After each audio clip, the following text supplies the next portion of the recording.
ये 92 news district Kashmir bureau chief Abdul Razzaq Ogahi की report. तंगवानी के करीब गांव हाजी मियांदाद संदरानी के रिहायशी सफ़र खान संदरानी ने मुबैना तौर पर ज़मीन पर कब्जे के खिलाफ भटाई प्रेस क्लब तंगवानी पहुंचकर एहतजाज किया।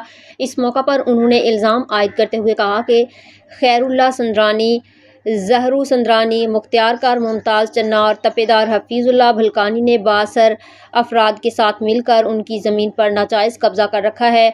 उन्होंने आला हुकाम से मुतालबा किया कि मामले का नोटिस लेकर शफ़ाफ तहकीकात कराई जाएँ और उन्हें इंसाफ फराहम किया जाए। तो भी आए बैंक में ज़मीन गिरवी भी आहे मुझे वाल साहब जी नाले ते अॼु ताईं मुझे वाल साहब जी नाले ते गिरवी आहे ज़मीन। 1986 को वठी ट्रैक्टर कढाई, उन ट्रैक्टर जो गिरवी ज़मीन आहे। मुख्तियार कार तपेदार पैसा वठी करे मूंसां नाजाइज़ या नाइंसाफ़ी करनि था।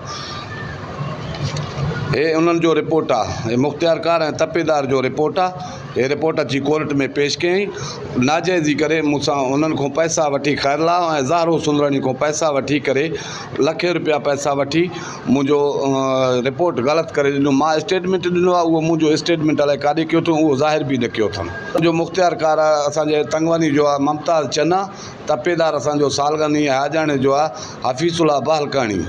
उन्हनि मूंसां नाजाइज़ी कई आहे, नाइंसाफ़ी कई आहे। ज़मीन मुंहिंजी काई वञनि था खैरला ज़ारो सुंदरानी ऐं रिपोर्टां ठाहे ॾिए थो मुख्तियार कार और तपेदार। इहो मूंसां नाजाइज़ी ऐं नाइंसाफ़ी करनि था। मां अॻे बि हिकिड़ो वीडियो वायरल कयो आहे, मूंसां कुझु बि न थियो आहे। अॼु ताईं मूंसां नाइंसाफ़ी हले थो। मां ग़रीब माण्हू काॾे वई आहियां, किथे वई गुम थियां, पाण मिसकीन माण्हू आहे। मुंहिंजो घर जो हालत अलाए कीअं गुज़र सफ़र थिए थो।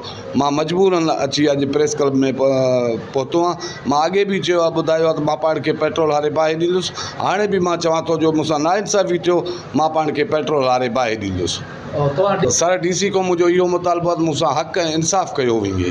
हक़ ऐं इंसाफ़ कयो वञे। मुंहिंजो कागज़ ॾिसनि, मुंहिंजो रिकॉर्ड ॾिसनि। जेको मुंहिंजो न आहे त मूंखे न ॾियनि, जेको मुंहिंजो हक़ आहे उहो मुंहिंजो हक़ वठी ॾियनि।